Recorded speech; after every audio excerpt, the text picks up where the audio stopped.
ಪ್ರಧಾನಿ ನರೇಂದ್ರ ಮೋದಿ ಅವರಿಂದು video conference ಮೂಲಕ ಕೇರಳದ ಕೊಚ್ಚಿ ಮತ್ತು ಕರ್ನಾಟಕದ ಮಂಗಳೂರು ನಡುವಿನ ನೈಸರ್ಗಿಕ ಅನಿಲ ಕೊಳವೆ ಮಾರ್ಗವನ್ನು ದೇಶಕ್ಕೆ ಸಮರ್ಪಿಸಿದರು. is designed to transport 12 million metric standard cubic meters per day of natural gas and is laid at a cost of rupees 3,000 crore. The LNG imported at Kochi is regasified to provide the state of Kerala and coastal Karnataka uninterrupted clean energy and affordable fuel. The 450 ನಂತರ kilometer ಅವರು ಪ್ರಗತಿಗೆ ಆದ್ಯತೆ ನೀಡಿ ಎಲ್ಲರೂ ಒಗ್ಗೂಡಿ ಶ್ರಮಿಸಿದರೆ ಅಸಾಧ್ಯವಾದದ್ದು ಯಾವುದೂ ಇಲ್ಲ ಎಂಬುದಕ್ಕೆ ಕೊಚ್ಚಿ ಮಂಗಳೂರು ನೈಸರ್ಗಿಕ ಅನಿಲ ಕೊಳವೆ ಮಾರ್ಗ ಒಂದು ಉತ್ತಮ ಉದಾಹರಣೆಯಾಗಿದೆ ಎಂದರು. ಈ ಅನಿಲ ಮಾರ್ಗ ಒಂದು ರಾಷ್ಟ್ರ ಒಂದು ಅನಿಲ ಗ್ರಿಡ್ ರಚನೆಯಲ್ಲಿ ಪ್ರಮುಖ ಮೈಲಿಗಲ್ಲಾಗಿದೆ ಎಂದ ಅವರು, ಇದು ಕೇವಲ ಕೊಳವೆ ಮಾರ್ಗ ಎನಿಸಿದರೂ ಎರಡೂ ರಾಜ್ಯಗಳ ಪ್ರಗತಿಗೆ ದೊಡ್ಡ ಕೊಡುಗೆ ನೀಡಲಿದೆ.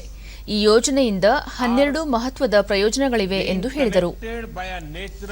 ಮೊದಲನೆಯದು, ಈ ಕೊಳವೆ ಮಾರ್ಗ ಎರಡೂ ರಾಜ್ಯಗಳ ಲಕ್ಷಾಂತರ ಜನರ ಜೀವನ ಸುಗಮಗೊಳಿಸಲಿದೆ. ಎರಡನೆಯದು, ಎರಡೂ ರಾಜ್ಯಗಳ ಬಡವರು, ಮಧ್ಯಮ ವರ್ಗದವರ ಮತ್ತು ಉದ್ಯಮಿಗಳ ವೆಚ್ಚ ತಗ್ಗಿಸಲಿದೆ. ಮೂರನೆಯದು, ಇದು ಅನೇಕ ನಗರಗಳಲ್ಲಿ ಅನಿಲ ಪೂರೈಕೆ ವ್ಯವಸ್ಥೆಯ ಮಾಧ್ಯಮವಾಗುತ್ತದೆ. ನಾಲ್ಕನೆಯದು, ಇದು ಅನೇಕ ನಗರಗಳಲ್ಲಿ ಸಿಎನ್ಜಿ ಆಧಾರಿತ ಸಾರಿಗೆಗೆ ಆಧಾರವಾಗಲಿದೆ. ಐದನೆಯದು, ಈ ಮಾರ್ಗ ಮಂಗಳೂರು ರಾಸಾಯನಿಕ ಮತ್ತು ರಸಗೊಬ್ಬರ ಘಟಕಕ್ಕೆ ಶುದ್ಧ ಇಂಧನ ನೀಡುತ್ತದೆ. ಆರನೆಯದು, ಕಡಿಮೆ ವೆಚ್ಚದಲ್ಲಿ ಅಡುಗೆ ಮಾಡಲು ನೆರವಾಗುತ್ತದೆ. ರೈತರಿಗೂ ಉಪಯುಕ್ತವಾಗಿದೆ. ಏಳನೆಯದು, ಎರಡೂ ರಾಜ್ಯದಲ್ಲಿ ಇದು ವಾಯು ಮಾಲಿನ್ಯ ತಗ್ಗಿಸುವಲ್ಲಿ ಮಹತ್ವದ ಪಾತ್ರ ವಹಿಸುತ್ತದೆ. ಎಂಟನೆಯದು, ಮಾಲಿನ್ಯ ನಿಯಂತ್ರಣದ ಪ್ರಭಾವ ನೇರವಾಗಿ ಪರಿಸರದ ಮೇಲಾಗಲಿದ್ದು, ಇಂಗಾಲಾಮ್ಲದ ಹೊರಸೂಸುವಿಕೆ ಕಡಿಮೆಯಾಗಿ ಲಕ್ಷಾಂತರ ಸಸಿ ನೆಡುವುದರಿಂದ ದೊರಕುವ ಪ್ರಯೋಜನ ನೀಡಲಿದೆ ಎಂದರು. जानते हैं कि इंजीनियरिंग के लिहाज से इसे पूरा करना कितना मुश्किल था. प्रोजेक्ट में कई दिक्कतें भी आई, लेकिन हमारे श्रमिकों, हमारे इंजीनियरों, हमारे किसानों और राज्य सरकारों के ಈ ಕೊಳವೆ ಮಾರ್ಗದಿಂದ ದೊರಕುವ 9ನೇ ಪ್ರಯೋಜನವೆಂದರೆ ಪರಿಸರ ಉತ್ತಮವಾಗಿರುವುದರಿಂದ ಜನರ ಆರೋಗ್ಯವು ಸುಧಾರಿಸುತ್ತದೆ, ಕಾಯಿಲೆಗೆ ಆಗುವ ವೆಚ್ಚ ತಗ್ಗುತ್ತದೆ. 10ನೇದು, ನಗರಗಳಲ್ಲಿ ಮಾಲಿನ್ಯ ತಗ್ಗಿದರೆ, ಅನಿಲ ಆಧಾರಿತ ಆರ್ಥಿಕತೆ ಬೆಳೆದರೆ ಪ್ರವಾಸಿಗರು ಹೆಚ್ಚು ಆಗಮಿಸುತ್ತಾರೆ. ಇದರಿಂದ ಪ್ರವಾಸೋದ್ಯಮಕ್ಕೆ ಲಾಭವಾಗಲಿದೆ. ಇದರ ಜೊತೆಗೆ ಈ ಯೋಜನೆಯಿಂದ ಕರ್ನಾಟಕ ಮತ್ತು ಕೇರಳದಲ್ಲಿ ಉದ್ಯೋಗಾವಕಾಶಗಳು ಹೆಚ್ಚಾಗಲಿವೆ. 12ನೇಯ ಮಹತ್ವದ ಲಾಭ ಇಡೀ ದೇಶಕ್ಕೆ ಆಗುತ್ತದೆ. ಈ ಮಾರ್ಗ ಸಂಪೂರ್ಣ ಕಾರ್ಯಾಚರಣೆ ಆರಂಭಿಸಿದ ತರುವಾಯ ಸಾವಿರಾರು ಕೋಟಿ ರೂಪಾಯಿಗಳ ವಿದೇಶಿ ವಿನಿಮಯ ದೇಶಕ್ಕೆ ಉಳಿತಾಯವಾಗಲಿದೆ ಎಂದರು. मध्यम वर्ग और उद्यमियों का खर्च कम करेगी. तीसरा, ये पाइपलाइन अनेक शहरों में सिटी गैस डिस्ट्रीब्यूशन सिस्टम उसका एक माध्यम बनेगी. चौथा, ये पाइपलाइन ದೇಶದಲ್ಲಿ 1992ರ ಆಸುಪಾಸಿನಲ್ಲಿ ಪ್ರಥಮ ಸಿಎನ್ಜಿ ಕೇಂದ್ರ ಪ್ರಾರಂಭವಾಯಿತು. सिस्टम को डेवलप करने का ಆದರೆ ಕಳೆದ 6 ವರ್ಷದಲ್ಲಿ 1500 ಸಿಎನ್ಜಿ ಕೇಂದ್ರ ತೆರೆಯಲಾಗಿದೆ. ದೇಶಾದ್ಯಂತ ಸಿಎನ್ಜಿ ಕೇಂದ್ರಗಳ ಸಂಖ್ಯೆಯನ್ನು 10,000ಕ್ಕೆ ಹೆಚ್ಚಿಸಲು ಸರ್ಕಾರ ಶ್ರಮಿಸುತ್ತಿದೆ. ಕೊಚ್ಚಿ ಮಂಗಳೂರು ಅನಿಲ ಮಾರ್ಗ ಕರ್ನಾಟಕ ಮತ್ತು ಕೇರಳದಲ್ಲಿ 700 ಸಿಎನ್ಜಿ ಕೇಂದ್ರ ತೆರೆಯಲು ನೆರವಾಗಲಿದೆ ಎಂದರು. ಸರ್ಕಾರ ದೇಶದಲ್ಲಿ ಅನಿಲ ಆಧಾರಿತ ಆರ್ಥಿಕತೆಗೆ ಉತ್ತೇಜನ ನೀಡುತ್ತಿದೆ. ಈ ಹೊಸ ಮಾರ್ಗದಿಂದ 21 ಲಕ್ಷ ಜನರು ಪಿಎನ್ಜಿ ಸಂಪರ್ಕದ ಪ್ರಯೋಜನ ಪಡೆಯಲಿದ್ದಾರೆ ಎಂದು ತಿಳಿಸಿದರು. ಕೇರಳ ಮತ್ತು ಕರ್ನಾಟಕ ರಾಜ್ಯಗಳು ನೈಸರ್ಗಿಕ ಅನಿಲ ಕೊಳವೆ ಮಾರ್ಗದಿಂದ ಇಂದು ಸಂಪರ್ಕಿತವಾಗಿರುವ ಸಂದರ್ಭದಲ್ಲಿ ಎರಡೂ ರಾಜ್ಯಗಳ ಜನರಿಗೆ ಅಭಿನಂದನೆ ಸಲ್ಲಿಸಿದರು. 12 लाख मैंडेज का रोजगार जनरेट हुआ है.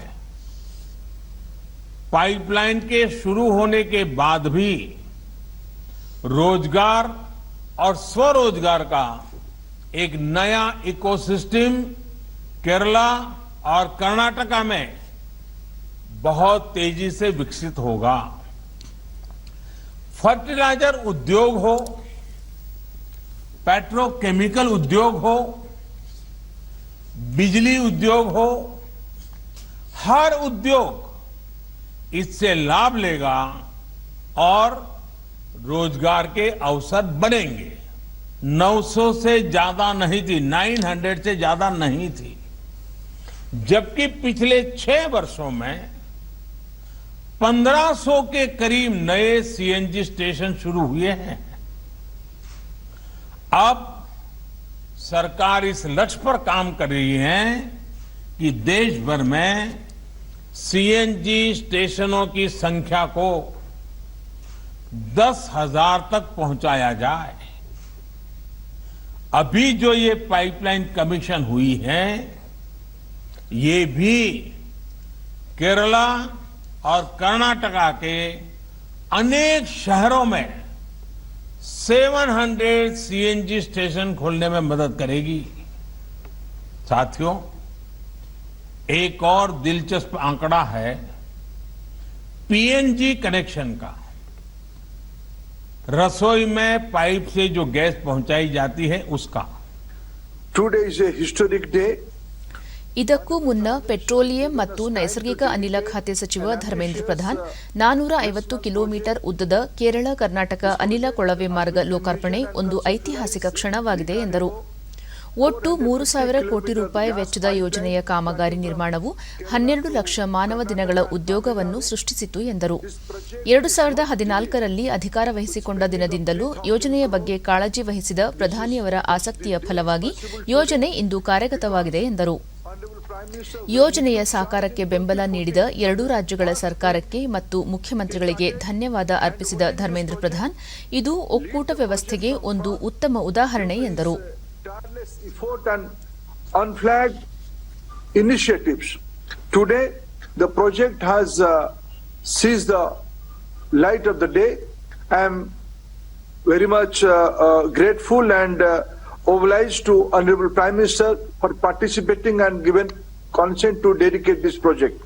The project will benefit. ಮುಖ್ಯಮಂತ್ರಿ ಬಿಎಸ್ ಯಡಿಯೂರಪ್ಪ ಮಹತ್ವಾಕಾಂಕ್ಷೆಯ ಯೋಜನೆ ಉದ್ಘಾಟಿಸಿದ ಪ್ರಧಾನಿಯವರಿಗೆ ಧನ್ಯವಾದ ಅರ್ಪಿಸಿ, ಈ ಯೋಜನೆಯಿಂದ ದಕ್ಷಿಣ ಕನ್ನಡ ಮತ್ತು ಉಡುಪಿ ಜಿಲ್ಲೆಯ 4 ಲಕ್ಷ ಮನೆಗಳಿಗೆ ಅಡುಗೆ ಅನಿಲ ನೇರ ಪೂರೈಕೆಯಾಗಲಿದ್ದು, ವಾಣಿಜ್ಯ ಉದ್ದೇಶಕ್ಕೂ ಅನಿಲ ದೊರಕುತ್ತಿರುವುದು ಸಂತಸದ ವಿಷಯ ಎಂದರು. Commercial establishment, industries, etc. It will also supply in the transport sector through city gas distribution projects in Dakshina Kannada and Udupi sir. It will also cater to eco-friendly fuel requirements of power plants and fertilizer plants in the industrial areas and SEZs. I am happy that the project is successfully completed despite of several challenges. In Dabhol, Bangalore pipeline is already functioned and is catering to 25,000 households in Bangalore. ಈ ಸಂದರ್ಭದಲ್ಲಿ ಕೇಂದ್ರ ಸಚಿವ ಪ್ರಹ್ಲಾದ್ ಜೋಶಿ, ಕರ್ನಾಟಕದ ರಾಜ್ಯಪಾಲ ವಜೂಭಾಯಿ ವಾಲಾ, ಕೇರಳ ರಾಜ್ಯಪಾಲ ಆರಿಫ್ ಮೊಹಮ್ಮದ್ ಖಾನ್, ಕೇರಳ ಮುಖ್ಯಮಂತ್ರಿ ಪಿಣರಾಯಿ ವಿಜಯನ್ ಮತ್ತಿತರರು ಉಪಸ್ಥಿತರಿದ್ದರು.